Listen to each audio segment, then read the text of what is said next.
خلصتها في اكتوبر وهكررها تاني ولا لا؟ بلسم ان ليفن بالتوت، احتجت ترطيب اكتر مش هكرره. غسول سكين سايد حبيته اكتر كماسك مش كغسول.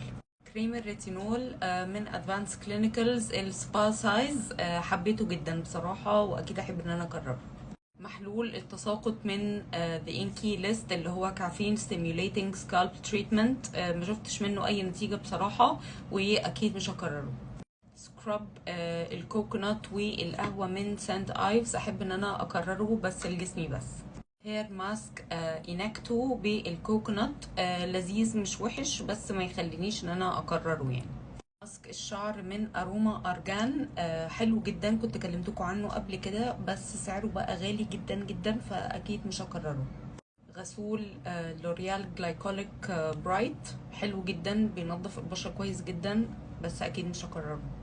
سيرم وماسك باليا بلكس كير، تحفة تحفة، مصورة لكم عنهم الفيديو.